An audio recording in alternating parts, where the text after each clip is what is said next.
Hi guys, welcome back to the channel. I thought today I'd share with you a little trick I figured out how to do procedural color generation or color schemes. You'll note there that we've got this great property called the hue cycle. I've built a little world, very simple, all in red, and now that red is important because it's a fully saturated color, and it means the hue cycle property is going to work really effectively, and we can play with that to make a procedural color system. This took me a little bit of tweaking and mathematical figuring out last night. But you know, it's not so hard, so I'm going to share with you how to do it. First thing, to make a random color, I suppose, a random baseline color, we're going to use a signal generator, which is, as always, my favorite tool in Dreams. We're going to have a pause time range of between 3 and 3 seconds, so exactly 3 seconds. This means that each color that we cycle through will last for 3 seconds.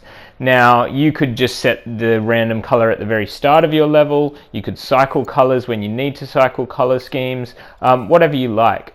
Already, you see here, we've got a 3-second random number between 0 and 6.3. Now 6.3 is really important, and maybe someone can tell me the importance of 6.3. I don't know why it's a significant number, but it is significant because the hue slider will accept a value from 0 to 6.3. 6.3 is basically our 360-degree circle on the color wheel.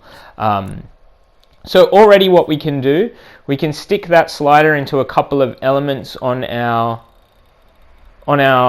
little landscape. I've taken down the saturation for parts of it so that they're not all fully bright, and we've got random colors in the landscape. Now that's not necessarily the cool part, you know, just random colors everywhere is not going to make for a very nice looking thing. I'm not an expert in color theory by any means, but I am aware of things such as complementary colors and contrasting colors, etc., etc.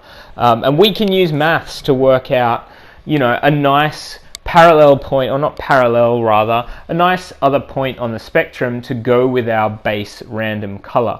Now I ran a little maths on this, and I found that 360 degrees divided by 6.3, or 6.3, which is our input, divided by 360 is 0.0175. That's basically 1 degree.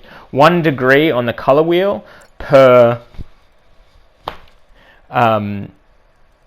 unit of input, if that makes sense. We've got 2.9. Now I came up with that number fairly arbitrarily as something that might be nice. If you imagine red is 12 o'clock on the color wheel, 2.9 I think is somewhere like 5 o'clock. Should hopefully give us a nice complementary color. I've set it up as a variable though, which is going to come in handy because in the future, if we want something closer to our base color or more contrasting to our base color, we can purely manipulate that number through the variable. So what we want to do is add 2.9 to our random color to get our complementary point. However, there's a little bit of a trick, and this is why we need a greater than logic gate there, or a less than at this point, sorry, because if that is not less than, if that is greater than 6.3 minus 2.9, basically, we're going to go over. We're going to have a number that's too big for the input. So we need to do some logic, a separate logic, based on whether we can easily add 2.9 to our point on the color wheel that's randomly generated, or if we need to do some extra maths and work out, basically go back around the wheel, you know, maybe to use the clock metaphor, we're at 11 o'clock, we want to be at 4 o'clock. How do we get to 4 o'clock? We can try the first set now. This is a nice color. This is our 2.9, or 166 degrees away from our baseline, which is a nice complementary color. I can set different elements in the scene to this, some fully saturated, some not fully saturated. There. We can paint the scene in either a random color or a color that is complementing our random color. And it works out looking really cool. You know, we can again desaturate some elements here. Now this is our logic. We basically just add in the case that we can get a number under 6.3. But if we have a number that's bigger than 6.3 minus our variable, we need to do a little extra step of mathematics. So we're only going to power on the addition calculator there if we're less than 6.3 minus our variable. And if we're bigger than that, we're basically going to take our random number, we're going to subtract 6.3 from it to get a negative number, then we're going to add our variable, and our variable will then basically, instead of, you know, giving us taking 11 o'clock, adding 5 hours and getting 16 o'clock, it's going to give us 4 o'clock, if that makes sense. The maths was a little tricky for me to work out. I'm not a mathematical guru. Again, it's just the way it works. You do have to do it this way, because if you're adding to over 6.3, it's not going to accept the input and you'll have a hard time. So if you want to slow down, pause and re-look at how I do this logic, I've also, I'll update this, I'll upload a remixable version of this for you guys to check out. That's easy for me to do, and I'm happy to do it, you know, because it is a little bit of finicky little maths and stuff, and I know not everyone's an expert with logic in this game. So again, if it's greater, if our random number is greater than 6.3 minus our variable, then we're going to subtract 6.3 from our random number and add our variable, and that's going to give us, you know, the number we want.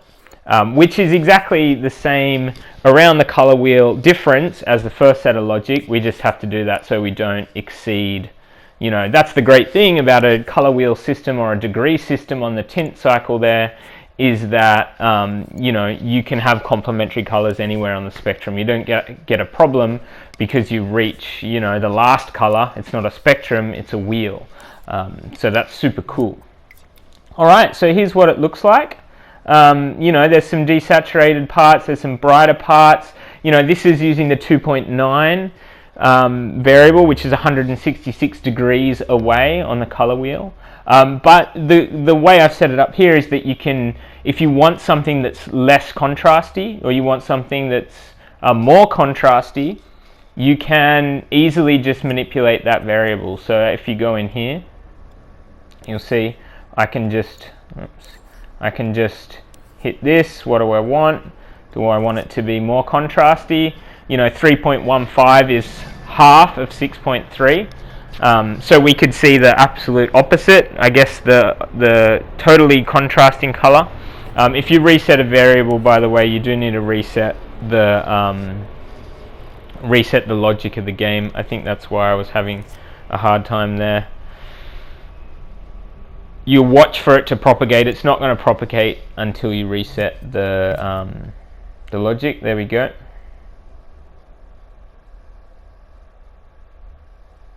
Have I actually reset it at that point? Perhaps not. You can also use this to create a color that's, you know, quite close. So just a little variance. If you want a random color baseline and you just want a little bit of variance that's not completely contrasting, you could just put it at a small decimal place or 1, which I think I try here. And it's just a subtle difference. You can use your color theory to work out what points. You could have a 4-point system with different things. You can color the sky, whatever you like. I'll upload some of this stuff onto my Dreams page, indreams.me/.